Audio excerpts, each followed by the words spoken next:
everyone, and welcome to my YouTube channel. My name is Lucy Njue, and I am passionate about proposal writing.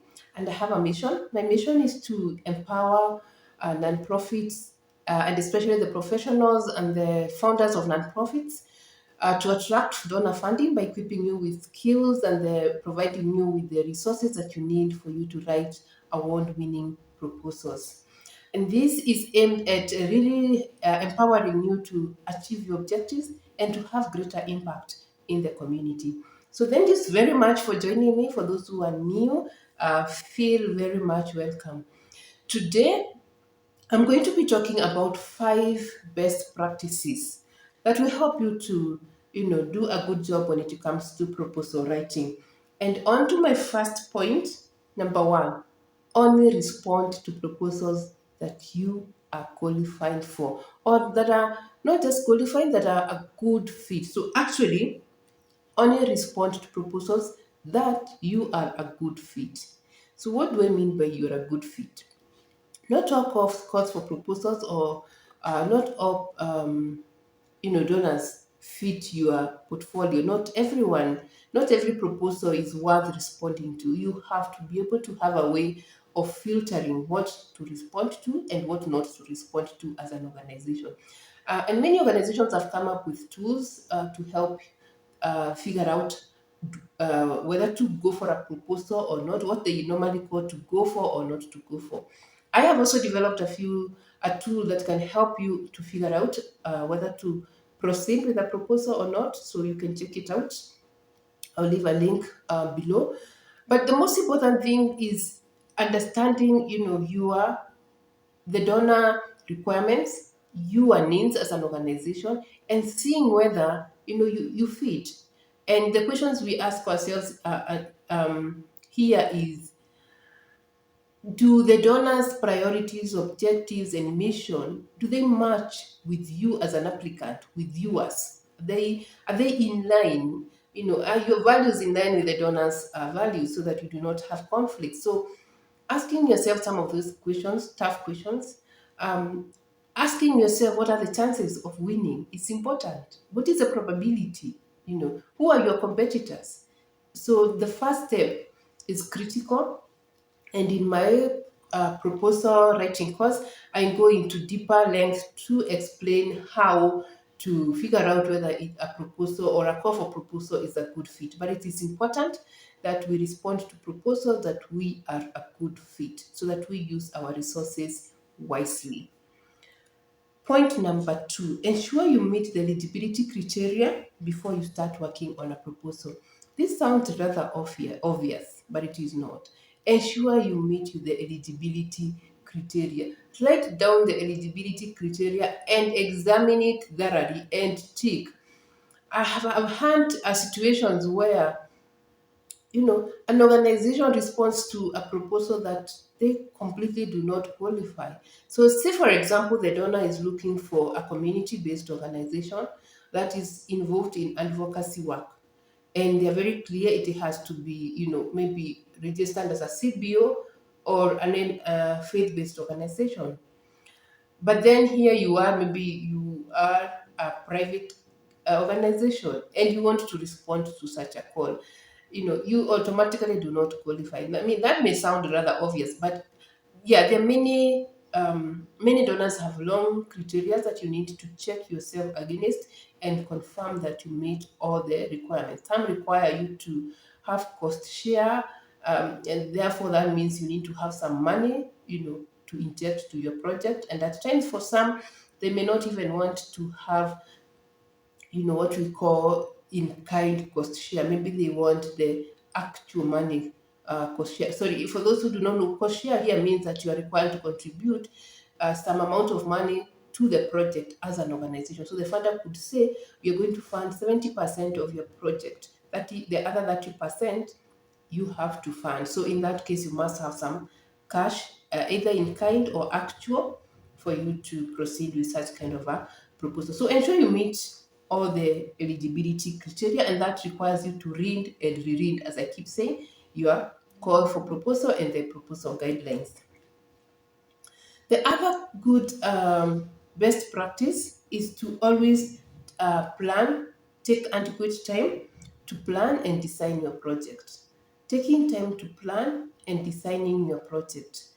Even if you have 1 month to go or to submit a proposal, please take 1 or 2 weeks to design your proposals.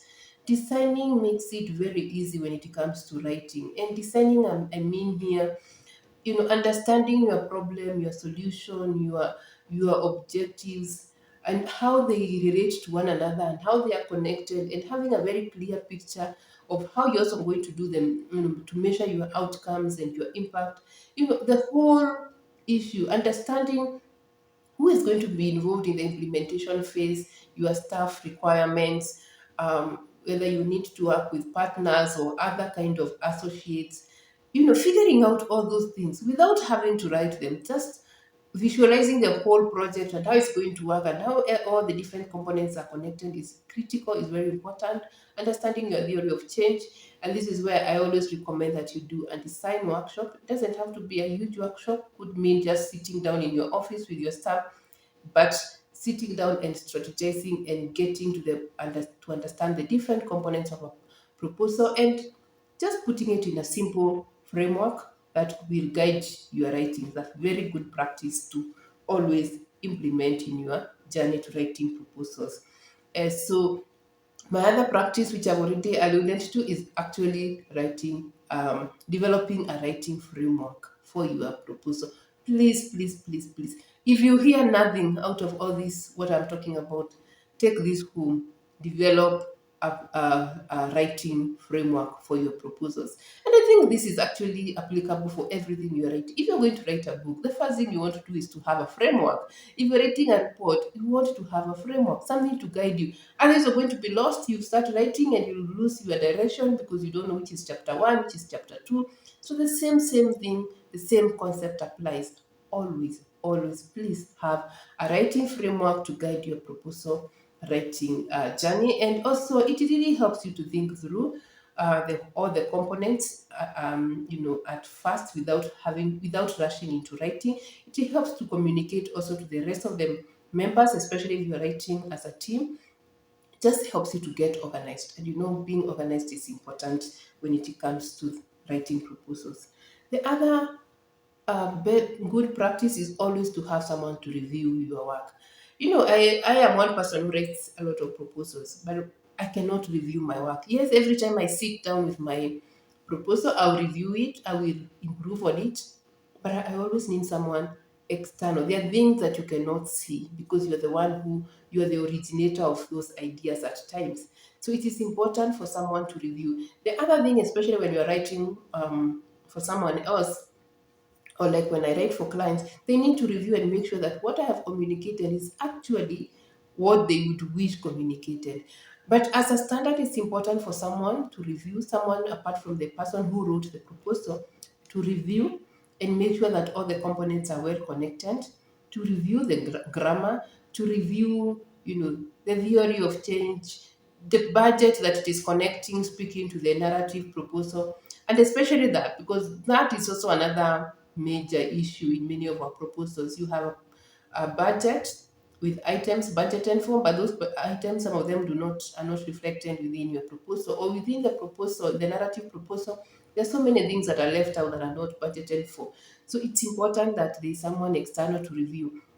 So as you set up your calendar, as you're doing your planning, during your planning phase, allocate time for, when the review will happen. And if you are one person, one man show, maybe your organization has not really grown, you can always talk to someone external if possible. You can look at your stakeholders, maybe a government officer, but look for someone who reviews, even if it's just scanning through and telling you this is a good proposal, or maybe you can add here or subtract this. It's important. So always have a third person looking at your proposal. And that brings me to the end of our 5 points today. I really hope that you have learned something throughout this session. Always, I want to request that you subscribe to my channel. Again, if you want to learn more about proposal writing, as I said, I'm passionate about proposal writing, and I have developed a full course that will really help you to up your skills, to sharpen your skills in proposal writing. And I look forward to interacting with you in my courses. Thank you very much for being here. Have a blessed day.